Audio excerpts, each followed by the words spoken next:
And it's a powerful one for us on this Shabbat. And I know, friends, this is not an easy night to gather. We're still carrying the weight of Yom Kippur, its prayers, its tears, its honesty, the emotional and physical exhaustion that come with the affliction of our spirits. Our souls are weary, and Sukkot waits for us just a few days away. This space between the solemnity and celebration is always tender, but this year it feels even heavier. Yesterday, on Yom Kippur itself, a synagogue in Manchester, England was attacked. An act of hate intruded on our day of holiness, which should have been a sanctuary of prayer, became a site of fear and pain. Our hearts break for that community, for all the families who were impacted. We mourn with them, and we feel the ripple of their loss in our own souls. For when one Jewish community is wounded, all feel the pain. Vayidom Aharon, and Aaron was silent.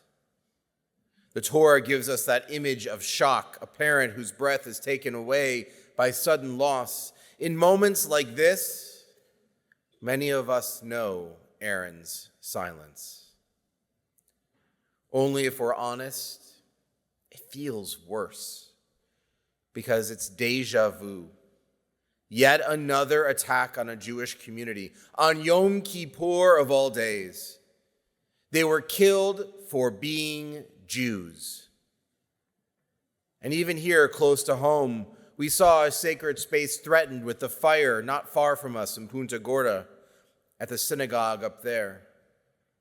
The liturgy of Yom Kippur tells us our lives hang in the balance. Mi yichya u mi yamut. Who will live and who will die? And to feel that not as poetry on the page, but as our reality, sends shudders down our spines. And yet, after the gates close, our tradition does something unusual, even astonishing. We are told to pick up our tools and start building a sukkah. The language of Sukkot is of protection and peace, but the sukkah itself is anything but sturdy. A permeable roof to see the stars, open sides to welcome guests, a hut that shelters us from the basics, but leaves us aware of the wind and weather.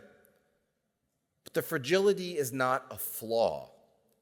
It's a feature. Life is fragile, and yet still we are called to give thanks. To step into a sukkah is a paradox and a protest. We could stay inside our secure homes, inside of our sanctuaries, behind strong walls to wave our lulav and etrog. But the mitzvah calls us out into a structure that admits how vulnerable we are and still insists that we celebrate with joy. Yom Kippur's prayers open our eyes to the narrow bridge that we all walk. And Unatana Tokef reminds us that teshuvah, tefillah, and tzedakah, returning, praying, and doing justice, help us to choose life. Sukkot takes that insight outside, under the stars, and says, bring your gratitude and your courage with you. Our sages teach that the lulav and etrog mirror the human body.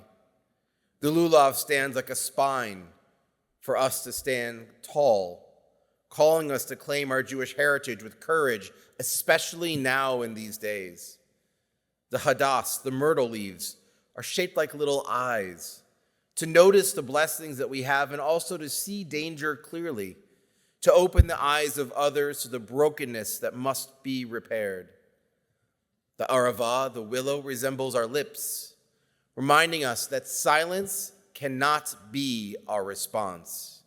We must speak out against hatred and refuse to normalize the taking of Jewish lives as if it's just part of an everyday news cycle.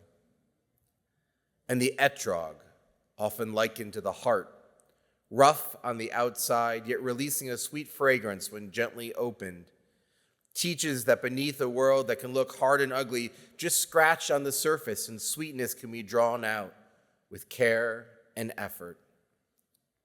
This is our work now, to mourn the pain of yesterday without surrendering, to rebuild without becoming hardened, to speak with moral clarity without losing our compassion. The sages give us a prayer for these days, Sukkat Shalom, referencing a shelter of peace. It is not concrete and steel. It is woven from faith, courage, community, and steadfast love. So tonight, friends, as we gather here in Naples, Florida, as we gather wherever you might be joining us from, we hold Manchester in our hearts and our prayers. We hold there as well every community that lives with fear in these days. And we begin again to build, to stand tall, to bear witness, to raise our voices, and to coax sweetness from a world that feels bitter. Under the fragile branches of the Sukkat, we practice a brave joy, one that does not deny pain, but defies hatred. So may the Holy One spread over all of us this Shabbat, a Sukkat Shalom, a healing for the injured, comfort for the mourners, protection for all who gather to pray, and strength for each of us to be God's partners, to mend what is torn, that our world and our hearts may once again be whole. Ken Yehi Ratzon, may it be God's will.